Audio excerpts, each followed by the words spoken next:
2022 is going to be the year that the sun sets on 3G cellular, and we've got all the latest details on when 3G networks will be turned off.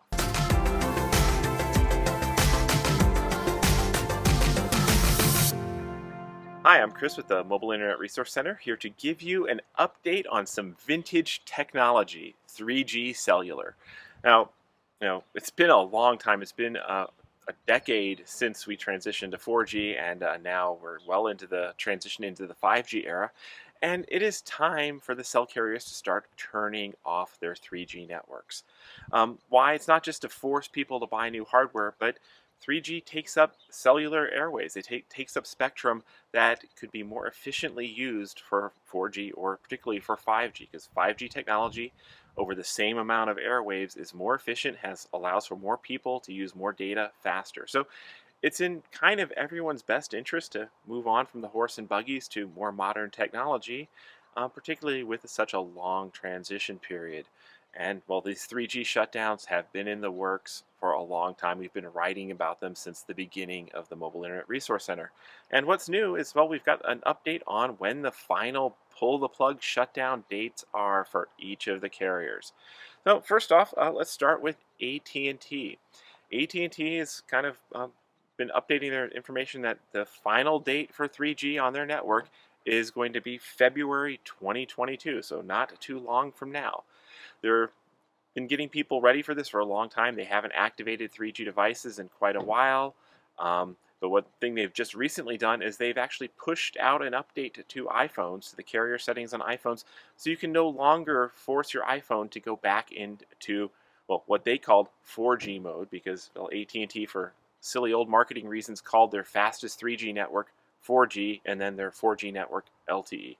So that setting that has been kind of hidden on the iPhones, deep in the iPhone settings menu for a while, should be gone as of iOS 15.1.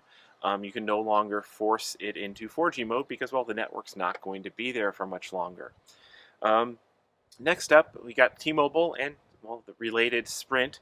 T-Mobile says they're still on track to shut down their 3G network in July 1st, 2022.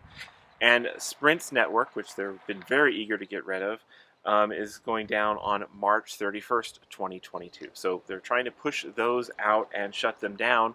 Although Boost Mobile, which used to be a subsidiary of Sprint and is now owned by Dish Network and has a lot of customers using older 3G only devices, has been pushing very hard to encourage T-Mobile to delay this shift even longer, and there might even be some legal fights that push this out a little bit further. And well, Verizon, they're the slowest in the transition right now. They're saying December 31st, 2022. So they've got a full year for 3G devices to still work on Verizon's network. Now, there's a few other complications that come into this, because there are some actual 4G devices that won't work anymore once the 3G network goes away. And these are mostly early smartphones from early in the 4G era that did not support voice over LTE. So basically, these early phones would switch back to 3G mode to make voice phone calls because the LTE standards hadn't quite finalized for how voice works over that. So these phones, not data devices, but only phones, when the 3G network goes away, will have nothing to switch back to for voice calls, and they'll still work as data devices, but you won't be able to make calls or use them as a phone. Now, before you get too worried about, is this going to happen to my 4G phones? Is 4G going to be shut down and replaced with 5G? How is my shiny new 4G phone going to be obsolete in just a couple of years? Well, it'll be obsolete, and of course, it's technology. Everything keeps getting better, faster, and cheaper.